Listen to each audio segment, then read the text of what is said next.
اپنے اپنے حساب سے لوگ تعین کرتے ہیں کہ میں ایک اچھا مسلمان ہوں. کیوں نہ ایسا کریں کہ اللہ کے قرآن سے پوچھیں کہ بہترین مسلمان کون ہے اور سچا مسلمان کون ہے، اور وہ کون سے مومن ہیں جن کو اللہ فرماتا ہے کہ اولئک ھم المؤمنون حقا، یہی لوگ سچے مومن ہیں.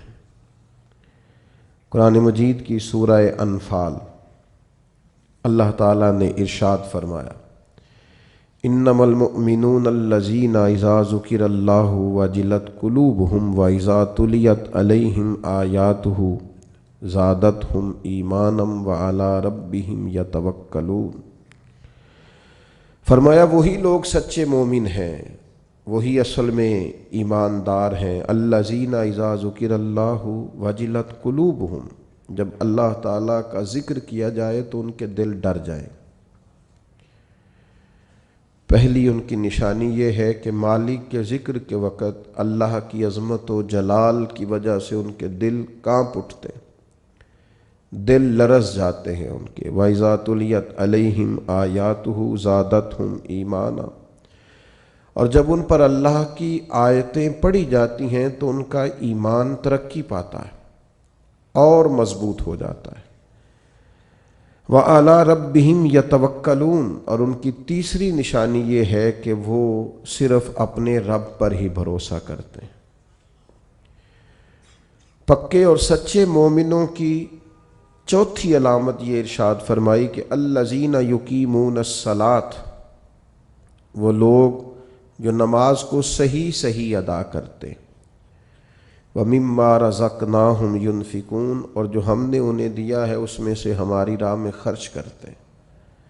پھر دوبارہ سے سمجھیے گا، فرمایا مومن وہ ہیں کہ اللہ کا ذکر کیا جائے تو ان کے دل ڈرتے ہیں، اللہ کی آیات کی تلاوت کی جائے، قرآن مجید کو پڑھا جائے تو ان کا ایمان ترقی پاتا ہے، وہ اپنے رب پر بھروسہ کرتے ہیں، نماز کو صحیح صحیح ادا کرتے ہیں، جو ہم نے انہیں دیا ہے اس میں سے ہماری راہ میں خرچ کرتے. 5 علامتیں جن میں پائی جائیں، رب فرماتا ہے اولئک ھم المؤمنون حقا، یہ سچے مومن ہیں، یہ حقیقی مسلمان ہیں. اے اللہ یہ 5 کام ان لوگوں نے کر لیے، ان 5 کاموں پر انہوں نے استقامت اختیار کر لی، یہ 5 اوصاف، یہ 5 خوبیاں ان لوگوں نے اپنے اندر پیدا کر لی. تیرا اعلان کرم ہوا کہ یہ سچے مومن ہے تو انہیں ملے گا کیا؟ تو انہیں عطا کیا کرے گا؟ تو رب کریم نے فرمایا 3 انعام دوں گا میں انہیں. یہ 5 صفتیں اپنے اندر پیدا کریں تو 3 انعامات انہیں دیے جائیں گے. پہلا انعام یہ ہے کہ لہم درجات عند ربہم، ان کے درجے ان کے رب کے پاس ہیں، انہی کے لیے درجے ہیں ان کے رب کے پاس. معنی کیا ہے؟ اللہ دنیا میں بھی عزت عطا فرمائے گا اور آخرت میں بھی عزت عطا فرمائے گا. انہیں درجات ملے، دنیا میں بھی اللہ تبارک و تعالی ان کو وقار، شان، عزت، عظمت، بلندی اور رفعت عطا کرے گا، اور آخرت میں بھی 5 صفتیں جن میں پائی جائیں انہیں پہلی شان یہ ملے گی کہ اللہ کے حضور ان کے درجات ہوں گے. اور دوسرا ارشاد فرمایا ومغفرہ، اور اللہ ان کی بخشش بھی فرما دے گا، درجات کی بلندی بھی نصیب ہوگی اور بخشش بھی ملے گی. ورزق کریم، اور انہیں رسوا ہو کے رزق نہیں کمانا پڑے گا، اللہ انہیں عزت والی روزی عطا فرمائے گا. یہ بڑا خوبصورت لفظ ہے اور بڑا معنی خیز ہے اور بڑا سمجھنے والا. آپ اس پر غور فرمائیں کہ ورزق کریم، انہیں عزت والی روزی دی جائے گی. ارشاد فرمایا لہم درجات عند ربہم ومغفرۃ ورزق کریم، اللہ کی بارگاہ میں ان کے درجے بھی بلند ہوں گے، ان کی بخشش بھی کر دی جائے گی اور انہیں عزت والی روزی بھی عطا کی جائے گی. میرے بھائیوں، سچا مومن ہونے کے لیے، اچھا مسلمان ہونے کے لیے اللہ اور اس کے پیارے حبیب صلی اللہ تعالی علیہ وسلم کی بارگاہ میں درجات پانے کے لیے سب سے پہلا کام یہ ہے کہ بندے کا دل نرم ہونا چاہیے۔ قرآن مجید نے پہلی علامت یہ بیان فرمائی کہ انما المؤمنون الذین اذا ذکر اللہ وجلت قلوبہم، جب ان کے سامنے اللہ کا ذکر کیا جاتا ہے تو ان کے دل ڈر جاتے ہیں۔ لیکن جس کا دل ہی بڑا سخت ہو جائے، قساوت قلبی جس شخص کے پاس ہو، کسی پر رحم نہ آئے، کسی شخص کو اچھا نہ سمجھے، اپنے دل میں کسی کے لیے خیر کے جذبات کبھی اسے میسر ہی نہ ہوں، کبھی اپنی آخرت کی فکر کو لے کر، کبھی اپنے اعمال کو لے کر، کبھی اللہ کی بارگاہ میں حاضری کو لے کر وہ ڈرا ہی نہ ہو، کبھی اسے احساس ہی پیدا نہ ہوا ہو، کبھی اسے خیال ہی نہ آیا ہو، میرے بھائی سب سے پہلی علامت یہ ہے کامیابی کے لیے قرآن مجید نے جو بیان فرمائی کہ دل نرم ہونا چاہیے، رقت قلبی میسر ہونی چاہیے، باطن کا صاف ہونا ضروری ہے۔ اگر دل ہی سخت ہے، سالوں بیت گئے کبھی رونا نہیں آیا، زمانہ گزر گیا کبھی احساس پیدا نہیں ہوا، آپ یقین کریں آہستہ آہستہ کر کے، باتیں سن کے، ماحول دیکھ کے، اور سارا کچھ ہی دولت ہے جی، چھوڑیں جی پیسے ہوں تو سب ٹھیک ہے، وہ سارے ہی دنیا دار ہیں، چھوڑیں آپ، ہم نے بڑے پیر دیکھے، ہم نے بڑے مولوی دیکھے، ہم نے بڑے مصلح دیکھے، ہم نے بڑے تربیت کرنے والے دیکھے۔ آہستہ آہستہ یہ جملے بول بول کے ہم نے اپنی طبیعتوں کو نہایت سخت بنا لیا، دل میں کوئی گنجائش نہیں رہی، ہمیں کوئی اچھا نہیں لگتا، ہمیں کوئی مخلص نہیں لگتا، ہمارے رویے اس طرح کے ہو گئے ہیں کہ ہمیں ہر شخص دنیا دار دکھائی دیتا ہے۔ اگر کوئی دن میں 100 آدمی آپ کے سامنے ہاتھ پھیلاتا ہے تو کیا سارے ہی پیشہ ور ہیں؟ کوئی ایک بھی ضرورت مند نہیں، سبھی کے بارے میں طبیعت سخت ہو گئی۔ اگر آپ نے 20 علماء کے بیانات سنے ہیں تو کیا ایک بھی اللہ کے نام پر مخلص ہو کر دعوت دین نہیں دے رہا؟ سب کے بارے میں یہ رویہ ہو گیا، سارے غلط ہیں۔ دل کی سختی دن بدن بڑھتی چلی جا رہی، اور یہ باقاعدہ مرض ہے۔ کچھ بیماریاں باقاعدہ بیماریاں نہیں ہوتی، وہ ویسے تھوڑی بہت بد پرہیزی سے انسان کے وجود میں آتی ہیں کچھ دیر کے لیے، پھر وہ کچھ دیر کے لیے چلی جاتی ہیں۔ آپ کو ڈائریا ہو گیا، آپ کو ہیضہ ہو گیا، تھوڑی دیر کے لیے زکام ہو گیا، تو یہ کوئی باقاعدہ مرض نہیں ہے، یہ موسم کے اوپر نیچے ہونے سے ہو گیا۔ لیکن خدا نہ کرے کسی کو کوئی ایسا مرض ہو جائے جو باقاعدہ مرض ہے، جو جاتا نہیں۔ کچھ بیماریاں باقاعدہ بیماریاں ہوتی ہیں، ان کو بیماری سمجھنا چاہیے۔ دل کا سخت ہونا، رویے کا تلخ ہونا، کسی پہ رحم نہ کھانا، کسی سے پیار نہ کرنا، کسی جگہ بھی انسان کا اخلاص نہ پانا، یہ دل کی باقاعدہ بیماری ہے۔ حضرت ذوالنون مصری رحمۃ اللہ علیہ کا ایک قول مجھے بڑا پسند آیا، میں پڑھ رہا تھا۔ حضرت ذوالنون مصری رحمۃ اللہ علیہ فرماتے ہیں کہ جسم کی بیماریوں کا پتہ درد سے چلتا ہے۔ وجود میں درد ہوتا ہے، تکلیف ہوتی ہے تو محسوس ہوتا ہے کہ انسان بیمار ہے، اور فرماتے ہیں اگر دل میں بیماریاں ہونا اس کا پتہ گناہوں سے چلتا ہے، معاذ اللہ۔ جب گناہ پر گناہ ہو اور انسان کو احساس نہ ہو تو باقاعدہ دل بیمار ہو گیا۔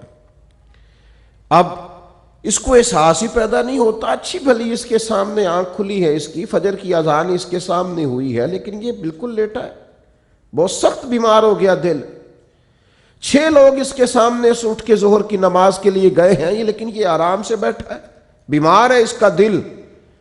اس کے سامنے رو کے کسی نے اپنی ببتا سنائی ہے کہ مجبور ہوں، تکلیف میں ہوں، تنگ دست ہوں، لیکن اس کی بھری ہوئی تجوری ہے۔ اس نے کہا میرے پاس روز بڑے ہی لوگ آتے ہیں، مجھے پتہ ہے کتنے ضرورت مند ہیں، تو دل سخت ہو گیا۔ یہ بیماری ہے۔ اقبال کہتے ہیں دل بیدار پیدا کر کہ دل خوابیدہ ہے جب تک، نہ تیری ضرب ہے کاری نہ میری ضرب ہے کاری۔ اور ایک درویش نے کہا تھا زندگی زندہ دلی کا نام ہے، مردہ دل کیا خاک جیا کرتے ہیں؟ جن کے دل مردہ ہو گئے وہ کیسے جئیں گے؟ اندر ان کا بالکل مر گیا ہے، باطن مردہ ہے، کسی چیز کا کوئی اثر نہیں، نہ کسی کلام کا، نہ کسی نعت کا، نہ کسی واز کا، نہ کسی تقریر کا، نہ کسی کے رونے کا، نہ کسی کے تڑپنے کا، کسی چیز کا کوئی اثر نہیں۔ تو معنی یہ ہے کہ باطن اجڑ گیا، اندر بھی. اور یہ کیسے بیماری ہوتی ہے؟ سنیں، ایک تو زیادہ ہنسنے سے دل مردہ ہو جاتا ہے، زیادہ باتیں کرنے سے اور بیکار باتیں کرنے سے دل مردہ ہو جاتا ہے. صوفیاء نے لکھا ہے جن لوگوں کے مزاج میں تنقید ہوتی ہے ان کا دل مردہ ہو جاتا ہے. طبیعت ہی ہر وقت نقص تلاش کرتی ہے، مردہ ہو جاتے ہیں. اور ایک بڑی سخت بات ہمارے بزرگوں نے لکھی ہے، فرماتے ہیں جو دین کے نام کو لیں، دین کے کام کا دعویٰ کریں پر اس سے دنیا اکٹھی کریں، ان کا دل مردہ ہو جاتا ہے، باطن اجڑ جاتا ہے پورے طور پر. یاد رکھیے گا اور سمجھ لیجئے گا کہ دل کی سختی ایک باقاعدہ مرض ہے، اور صحابہ کرام علیہم رضوان اس مرض کے علاج کے لیے حضور کی بارگاہ میں باقاعدہ حاضری دیتے تھے. ایک شخص نے عرض کی یا رسول اللہ دل بڑا سخت ہو گیا ہے، کریم کرم فرمائیں، مہربانی کریں.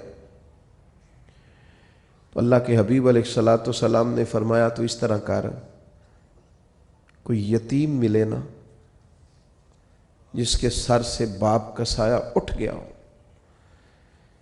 جس نے گویا اپنا بچپن بغیر والد کے گزارنا شروع کیا ہو، اس یتیم کے سر پہ تو ہاتھ پھیرا کر، اللہ تعالیٰ تیرے دل کو نرمی عطا کرے گا. یہ پہلا نسخہ حضور نے ایک شخص کو دیا. آج بھی اس نسخے پہ عمل کریں، کبھی یتیموں سے ملیں. ہمارے ادارے میں نا کچھ بچے ایسے ہیں جن کے والد نہیں ہیں. ان میں سے سارے لوگ غریب نہیں ہیں، چند بہت غریب بھی ہیں، اور کچھ بچے ایسے ہیں جو گھر میں گنجائش رکھتے ہیں. لیکن آپ یقین کریں کہ وہ جن کے والد سر سے چلے گئے ہیں، اگرچہ دولت بھی ڈھیر ساری گھر میں ہے، گنجائش ہے، لیکن باپ کا چلے جانا ایک باقاعدہ مسئلہ ہے، ایک باقاعدہ کمی ہے زندگی کی. میرے بچے جوان ہو گئے ہیں، میرے بچوں کے قد مجھ سے کچھ بڑھنے لگے ہیں، لیکن 25-26 سال کا زمانہ بیت گیا ہے ابا جی کو دنیا سے گئے ہوئے. ابھی بھی کسی کو اپنے بیٹے کو گلے لگاتے ہوئے دیکھتا ہوں تو رو پڑتا ہوں. وہ درد ہے کہ وہ جاتا ہی نہیں، وہ کسک ہے کہ وہ ختم ہی نہیں ہوتی، وہ کمی ہے کہ وہ پورا ہونے کا نام ہی نہیں لیتی. اور کبھی کبھی یاد کرتا ہوں والدین کو تو اقبال کا لہجہ مستعار لے کے کہتا ہوں کہ میں تیری خدمت کے قابل جب ہوا تو چل بسی. وہ کہتے ہیں نا ابھی تو ٹائم آیا تھا کچھ دیکھنے کا، اور یہ کہ کچھ دیکھا نہیں. تو یتیم کے سر پر ہاتھ پھیرنے سے دل نرم ہوتا ہے، ان پر شفقت بڑھا دی جائے. کسی کو موقع میسر آئے تو ان سے پیار بڑھا دیا جائے، اس سے دل نرم ہوتا ہے. دوسرا، ایک شخص نے عرض کی یا رسول اللہ صلی اللہ تعالی علیہ وسلم دل سخت ہو گیا ہے. تو اللہ کے حبیب علیہ السلام نے اسے علاج بتایا. فرمایا موت کو کثرت سے یاد کیا کر، دل نرم ہو جائے گا.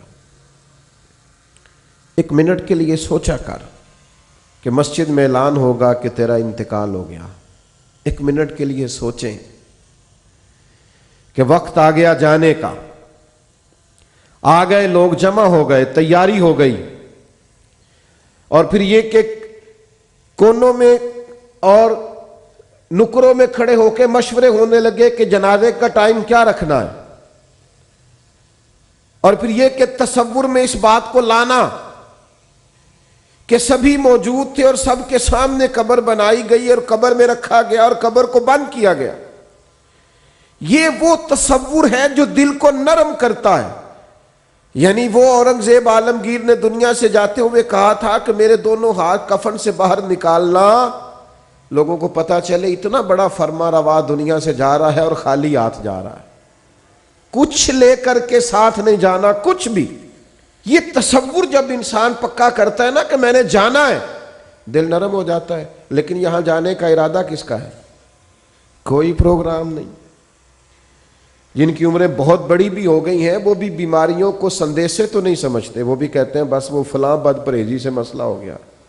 یہ تو سندیسے ہیں، یہ تو پیغامات ہیں، یہ تو لوٹ جانے کے بہانے۔ جاگنا ہے جاگ لے افلاک کے سائے تلے، پھر حشر تک سوتا رہے گا خاک کے سائے تلے۔ مرنا ہے، چھوڑنی ہے دنیا، جانا ہے، کسی وقت بھی پیغام اجل آئے گا۔ اور جن کو مر جانا ہو وہ اس طرح نہیں جیا کرتے، وہ مرنے کے بعد کے لیے بھی کچھ تیاری کر کے رکھتے ہیں۔ کتنی لمبی زندگی، مثلاً کتنی، آج تو جو 100 سال کا ہو جائے وہ لوگوں کو عجیب لگتا ہے، کہتے ہیں جی ماشاءاللہ 100 سال عمر۔ اچھا جی واقعی، یہ تو بڑی بریکنگ نیوز بن جاتی ہے۔ کتنا کچھ جینا ہے، موت کا تذکرہ دل نرم کرتا ہے۔ تیسری بات، نبی کریم صلی اللہ تعالی علیہ وسلم سے عرض کیا گیا حضور دل سخت ہو گیا ہے، تو اللہ کے محبوب علیہ السلام نے فرمایا قرآن مجید کی تلاوت کیا کریں، اللہ دل کو نرمی عطا کر دے گا۔ یہ قرآن مجید نا یہ شفا ہے، وَنُنَزِّلُ مِنَ الْقُرْآنِ مَا هُوَ شِفَاءٌ وَرَحْمَةٌ لِّلْمُؤْمِنِينَ۔ یہ قرآن مجید شفا ہے مومنوں کے لیے، اور ایک مقام پہ فرمایا شفاء لِمَا فِي الصُّدُورِ، یہ دلوں کے لیے شفا ہے۔ آپ جب قرآن مجید پڑھیں گے، تلاوت کریں گے تو دل پاک ہوگا، صاف ہوگا۔ آج میں بڑے شوق سے کلام سنتا ہوں بزرگوں کا، آپ بھی سنتے ہیں، میاں صاحب کے کلام کا کیوں اثر ہوتا ہے دل پر، کیوں لوگ رونے لگتے ہیں؟ مختلف بزرگوں کی نعتیں سن کر کیوں دل پہ اثر ہوتا ہے، لوگ رونے لگتے ہیں؟ اس لیے کہ ان کے مفاہیم کا ہمیں پتہ ہے۔ قرآن مجید کی تلاوت سن کر کے دل پر اثر کیوں نہیں ہوتا؟ اس لیے کہ ہم نے ترجمے سے سیکھا ہی نہیں۔ اگر کبھی ہمیں اس کے مفہوم کا پتہ چلے تو ہمیں ڈھیر سارا رونا ہے، ہمارا دل صاف ہو جائے، بہت ساری جگہوں پہ چوٹ لگے۔ تو نبی پاک علیہ السلام نے ایک حال دل کی سختی کا قرآن مجید کی تلاوت کو بتایا۔ ایک مقام پہ نبی پاک علیہ السلام نے خود ارشاد فرمایا ہر چیز کو زنگ لگ جاتا ہے، جیسے لوہے کو زنگ لگ جاتا ہے، فرمایا اسی طرح دلوں کو بھی زنگ لگ جاتا ہے۔ دل بھی زنگ آلود ہو جاتے ہیں، دلوں کو زنگ لگ جاتا ہے۔ اور زنگ، یہ غور کریں، یہ دل کا زنگ نا تھوڑا غور کریں تو پتہ ویسے چل جاتا ہے لگا ہوا ہے آج کل کہ نہیں۔ کوئی چیز باہر پڑی رہے نا تو وہ اس کو زنگ لگ جاتا ہے، کہتے ہیں یہ بارش میں پڑی رہی، دیکھا نہیں، زنگ آلود۔ یہ دل بھی ایسے ہی پڑا رہے نا، کبھی ذکر نہ کرے، کبھی درود و سلام نہ پڑھے، کبھی تلاوت قرآن مجید نہ کرے، کبھی رات کو اٹھ کے روئے نہ، تو اس کو بھی زنگ لگ جاتا ہے۔ تو حضور نے فرمایا ہر چیز کا زنگ اتارنے کا آلہ ہوتا ہے۔ کیا کہتے ہیں؟ ہمارے لوہے کو زنگ لگ جائے تو کس چیز سے اتارتے ہیں؟ ریگ مارتے ہیں۔ حضور نے فرمایا ہر چیز کا زنگ اتارنے کا آلہ ہوتا ہے، جب دل کو زنگ لگ جائے تو اللہ کا ذکر کرو، دلوں کا زنگ اتر جائے گا۔ اللہ کی یاد کرو، تسبیح پڑھو، اللہ کی حمد کرو، اللہ کی تکبیر بیان کرو۔ یہ جو صوفیاء ذکر کراتے تھے نا، بار بار ضربیں لگتی تھی تو اس سے دل کا زنگ ہی تو اترتا تھا۔ اور ایک بات تمام صوفیاء نے لکھی ہے، وہ کہتے ہیں صحبت صالح سے بھی زنگ اترتا ہے۔ اچھے لوگوں کے پاس بیٹھیں تو دلوں کا زنگ اترتا ہے، اور برے لوگوں کے پاس بیٹھیں تو دلوں پہ زنگ چڑھتا ہے۔ آپ برے لوگوں کی صحبت میں بیٹھیں، معاذ اللہ جو دنیا دار ہیں، جو آپ کو کہیں گے چھوڑو یار تو کس چکر میں پڑ گیا، دنیا بڑی میٹھی ہے اور یہیں دنیا میں ہی سارے ذائقے ہیں، آپ ایسے لوگوں کی طرف جائیں تو آپ محسوس کریں گے دل زنگ آلود ہو گیا۔ چنگیاں دے لڑ لگی ساں میری چولی چ پھل پئے، پیڑیاں نال میں رل گئی تے میرے اگلے بھی ڈول گئے۔ تو یہ بری صحبت جو ہوتی ہے یہ نقصان دیتی ہے۔ تو یہ کچھ علاج ہے، یہ کریں، اس سے دل کا زنگ دور ہوگا۔ یہ واہ واہ سے بھی زنگ چڑھتا ہے، میرے جیسے لوگوں کی تعریفیں ہوتی ہیں نا، اور یہ بہت بڑی مصیبت ہے، اس سے بھی زنگ چڑھتا ہے۔ اس سے خوشامد، تعریف، مزاج، ہم نے دیکھا ہے۔